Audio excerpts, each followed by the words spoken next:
Energy bills have gone up by a factor of 3. Your rent has soared. And mortgage payments have doubled.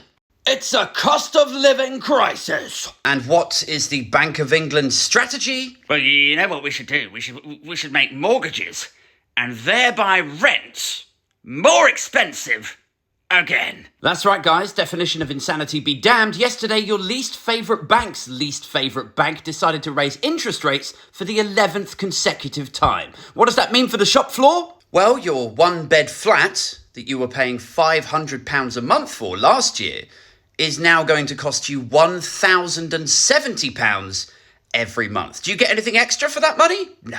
Has it doubled in value? Also no. Are the banks shortening the number of years that you're kept as a financial slave to them or throwing in a blowjob? No. But I don't know, like, even if they were, I mean, it's hard to imagine a blowjob that's worth £500 every month for the rest of your life. Like, seriously, like, one blowjob, and it costs you £500 forever. That had better be a 3-hour throat filler from Margot Robbie, or it's just not worth it.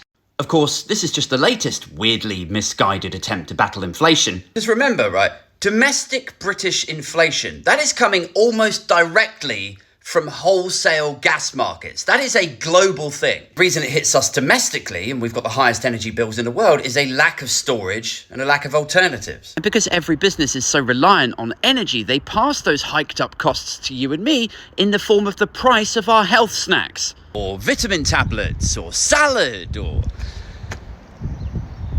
creative beer. Yeah, okay. Now, you'd be forgiven for thinking, well, hang on, Aid.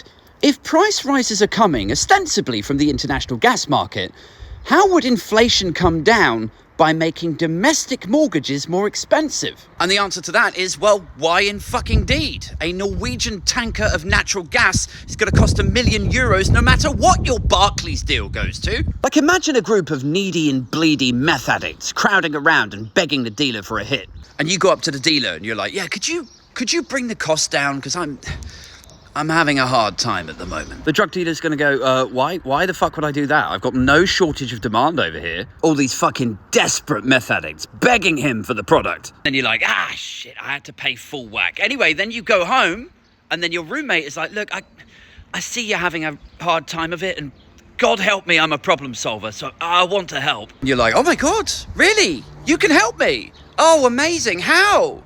Well, some people say my methods are somewhat unorthodox, but I'm going to raise your rent by £500. And you're like, oh, wow.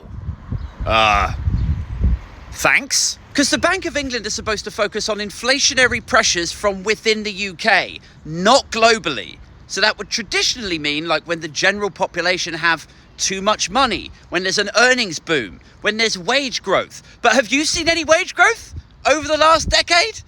The last time I saw wage growth was when I was, out of my mind at a fucking warehouse party in my 20s.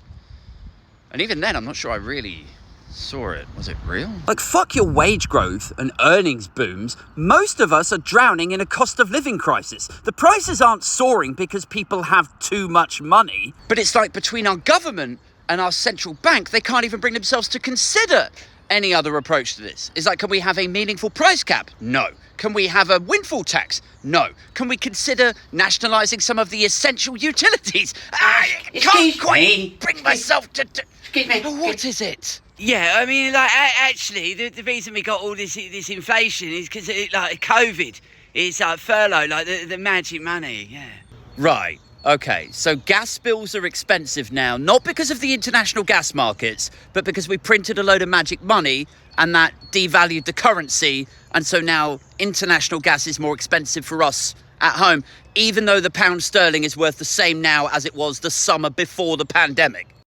Well, Go on, fuck off. Go and watch Neil Oliver or something.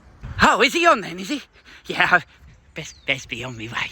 Like, the Bank of England raising the interest rates for the 11th time is like, have you guys heard the term rage click, right?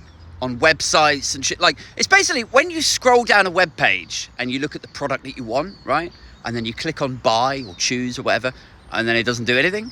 And you go, maybe I'll click it again. You click it again and it still does nothing. And then you get angry and you're like, that is a rage click. And the Bank of England are basically rage clicking the UK economy right now. They're like, I don't understand. Like, when there's inflation, you click the thing. Why don't you try clicking it again? I have tried clicking it again. Well, click it harder. I am. Stop fucking working. Somebody needs to grab these motherfuckers and shake them, you know? Like, what is it you think you're doing? You're not fixing anything. You're not doing anything. You're just making broke people more miserable.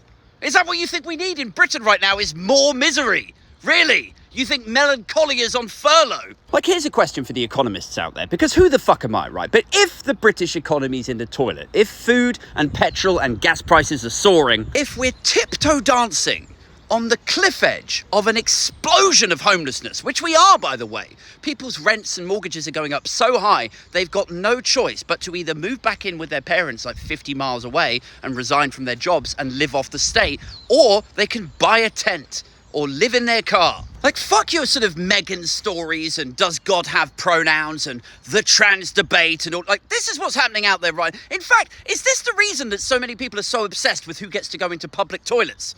Because give it 6 months, half of us will be washing in them. anyway, here's my question. If the Bank of England want to regain control of the economy by raising interest rates, and if the Bank of England's brief is domestic inflationary pressures, Could somebody tell me which domestic inflationary pressure they think is causing all of this? Answers on a postcard. And not to my house, though, obviously. If you could just send it straight to the Gents Bogs in Liverpool Street Station, that's probably best for us all.